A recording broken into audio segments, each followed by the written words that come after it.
everyone. Doing this a little different.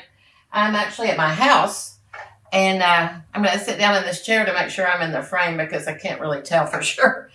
But this was this is my view of technology.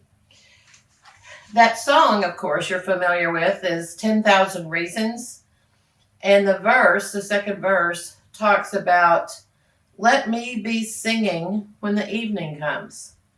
So it's something that we need to remember. Singing, joy, looking at life from that perspective, and not being totally taken over by fear.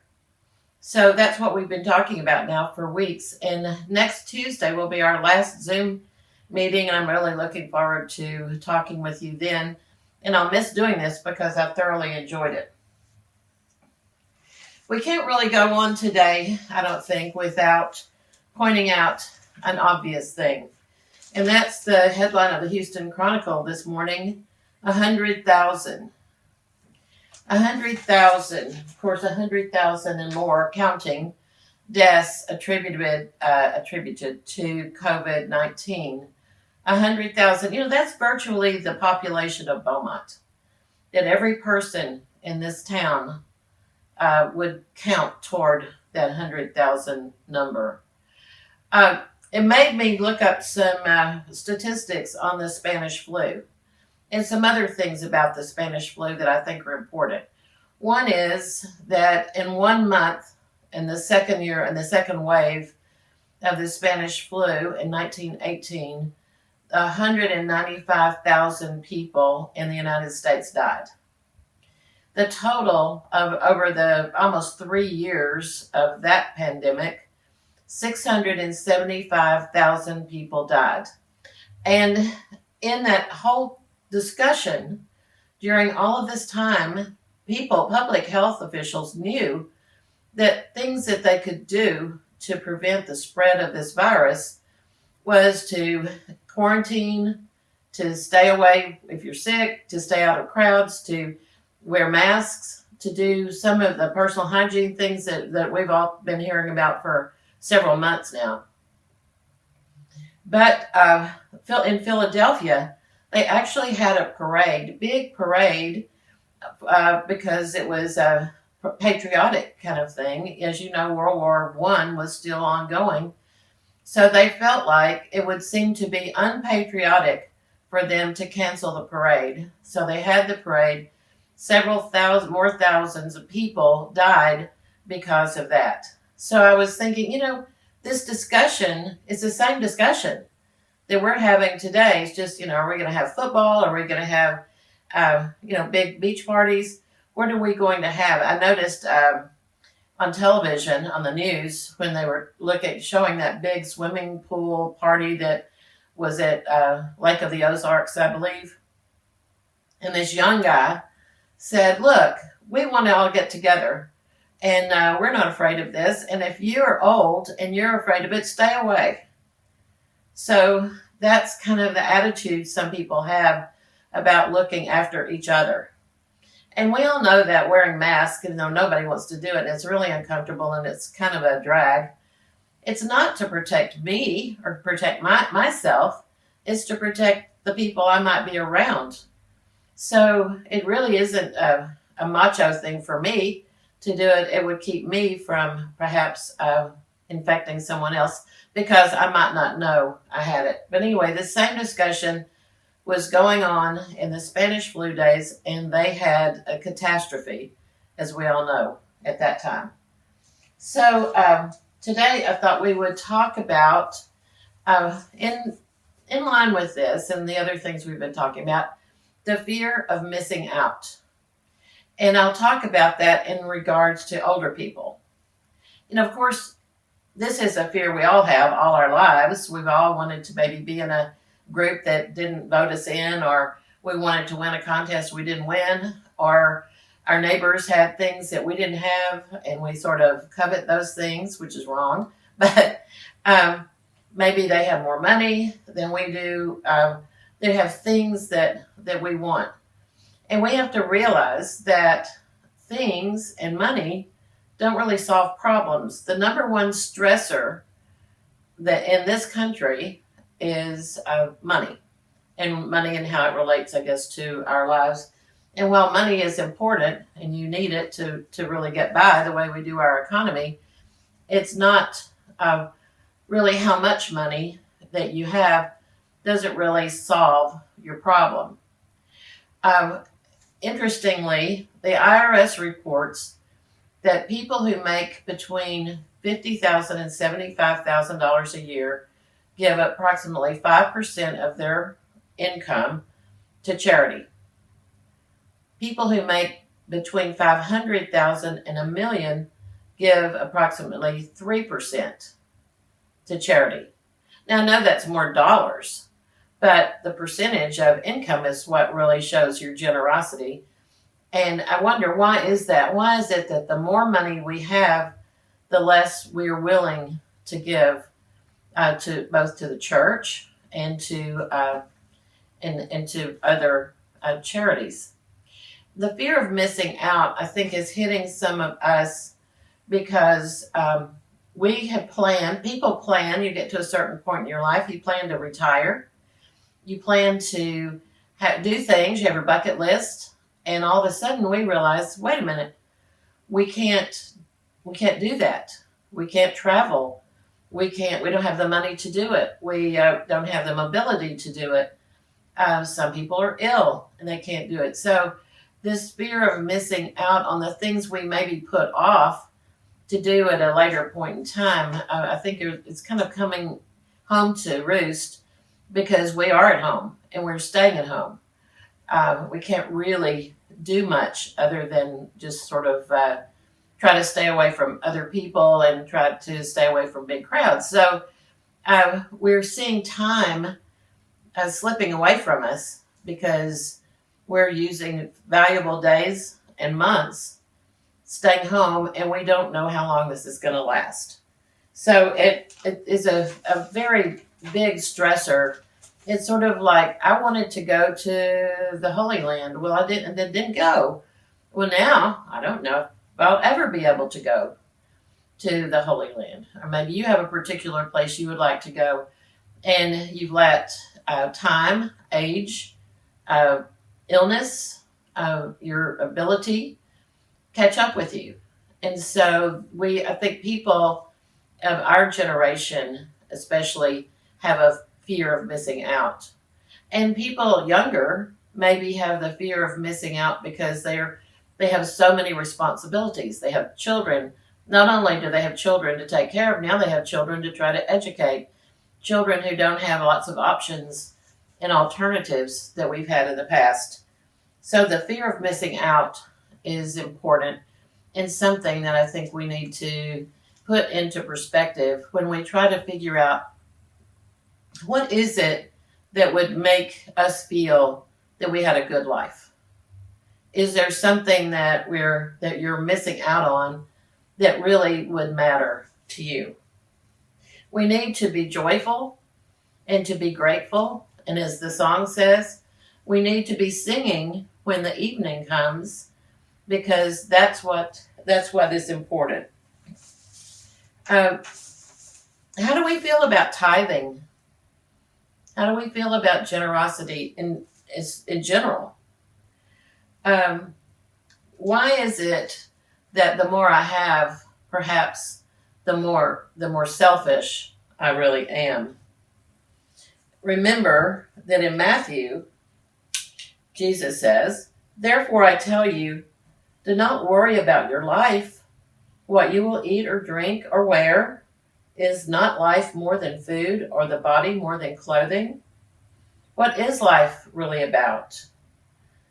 And again, Matthew 6:19 through 21, "Do not store up treasures on earth, where moth and rust can consume them, and where thieves break in and steal them. But store up for yourselves treasures in heaven, for where your treasure is, there your heart will be also." And as you remember, that was the theme of our stewardship campaign, which seems like eons ago, and back in November. Where your treasure is, your heart will be also. And I will say that in our church, people are very generous. And people, I think, are more generous than you would even expect them to be. So, what are you missing out now? What missing out on? Well, things I was thinking about a church, for example. We're missing out on all of our singing. And it may be a long time before we get to sing, even though we may be singing when the evening comes. But we may not be able to sing in the choir for a while because singing is one of the more exposure type activities. We're not going to have our Beaumont Interfaith Choral Society concert this year. The first time I've been doing it for 12 years, that we spend every Sunday afternoon for 2 hours, 2.5 hours, rehearsing for about 4 months. So it really kept us all out of trouble in the fall. And it was a beautiful concert. And it was always such a thrill to be a part of it. But we're not going to do that. Maybe shopping, maybe eating out, maybe meeting in person with your friends, going to a ball game. Of course, your little children, all their activities, their summer activities, or just going to a movie, or your bucket list that we talked about. And do we feel the same way about retirement? You know, a lot of us are getting to retirement age or already in retirement. And are we going to be able to enjoy that like we thought? We thought we would spend more time with grandchildren. Well, we can't even see them now. We thought we would travel perhaps, or do we have the money now with our economy in a crisis? Do we have the mobility? Can you go from place to place? Would you even get on an airplane? So these things, how do we feel about these things being taken away? Some people are angry. And I talked to two different people this weekend, two different generations, an older man and a younger woman. And they both said that they felt anger because of the way things had changed. How does it feel, as we talked earlier, to be a part of this vulnerable group? I don't like being part of a group that's just considered vulnerable. I don't like to be part of this where the young people go, well, if you don't want to do it, just stay home. Are you afraid of aging? Well, I think we all are. And we all are aging. Why are we? Well, I'm afraid of losing my memory.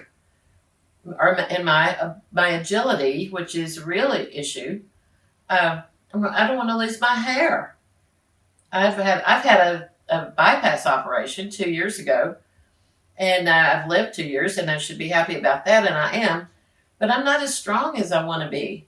I can't really chase after 2 5-year-olds very well. And in some ways, I can't even believe it, that I had something that was that serious that happened to me. I sort of just I blanked that out of my memory, and I don't want to dwell on it. But yet it is there, and it's certainly a big deal. We know that the years go by quickly. It's also hard to think about the future. Well, right now, in this pandemic, we can't really make plans because what are we going to do? We can't plan a vacation. We can't plan to go somewhere. Do you want to stay in a hotel these days? Some people do and some people don't. Do you want to get on an airplane? Same answer. And we're thinking that we're, as that old saying goes, we're burning daylight because the years that we have, we obviously, when you know how old we are, you don't have that much of a chunk of your life left. And it's hard not to feel relevant. And it's hard to realize that people, when you get older, people don't particularly care about what you have to say. You know, sometimes you're treated a bit more like a child than the adult in the family, and changing roles is very hard. And you kind of ask yourself, when did this happen? When I used to be the person who was giving the opinions and maybe even writing opinion letters and talking to big clients about opinions, and now to realize that as I'm moving out of leadership in my firm, that, you know, fewer and fewer people really care what I think about anything. So What does retirement mean? Is it a good time? Are you going to have to change your plans about that? And can older really equal happier? Is that possible? Can you find new ways to love in your life now? Of course, we have love of nature, love of God, knowing that God loves us, the love of children, the love of grandchildren, of course, is a new thing, which is a good thing. Love of church, love of groups, small groups, uh, learning of ways to share and to volunteer. Well, I was thinking about that. So I thought, who is an example of one of the happiest 90-year-old plus people that I know? And somebody came to mind right away, and most of you know her. Her name is Myrtle Locke Lee. Myrtle used to live here, and when I first started singing in the choir again, she was singing in the choir. She sang in the choir and the Sterling Silver Singers when I met her, but she had gone through tragedy in her life. She had lost a husband, a daughter, a son-in-law, and a grandson after actually we got to know each other. She lost her grandson. She worked part-time at Gladys City Museum to help supplement a pretty tight budget that she was on, and she was well into her 80s at that time. Then she was courted by and married a widower named Norman Lee. She was as happy as any schoolgirl. She showed me her ring when they decided to get married. They got married, but sadly, he died within a year, which could have been devastating and I'm sure was extremely sad to her. She realized at that point that she needed to move closer to her son who lived in Rockport before she got too old, she said. She wanted to be able to move in time to find a church and volunteer, to meet people, and she did. So what was it, or is it, about Myrtle Locke Lee that made her so happy? It certainly was not lack of tragedy. She had a great faith. She didn't dwell on her sadness. She gave of herself, was very generous. She found joy, even if it was for a short time. She made decisions without too much analysis, and she left her friends that she had had for a lifetime, to develop new ones. And she did this not for herself, but she did this huge change to make it easier on her son and his family. Older people are more likely to pray, study the Bible, attend church, and serve others by volunteering. Noah, for example, was 600 years old when he built the ark. Abraham was over 75 years old when he was selected to lead the Israelites to the promised land. Moses, we know, was over 80. Joshua, when I always think of Joshua being the young guy, but Joshua, by the time he led the conquest of Canaan, he was over 80 years old. Sarah was old. Rebecca was old. David was old at the time he was writing the Psalms. Elijah. So God chose older people for great adventures. What message was that sending? And what message should we get from that? Peter, in his great sermon in the 2nd chapter of Acts, was quoting the prophet Joel when he said, "I will pour forth my spirit on all mankind, and your sons and daughters shall prophesy, and your young men shall see visions, and your old men shall dream dreams. And it shall be that everyone who calls the name of the Lord will be saved." God will stand with us in every phase of our journey.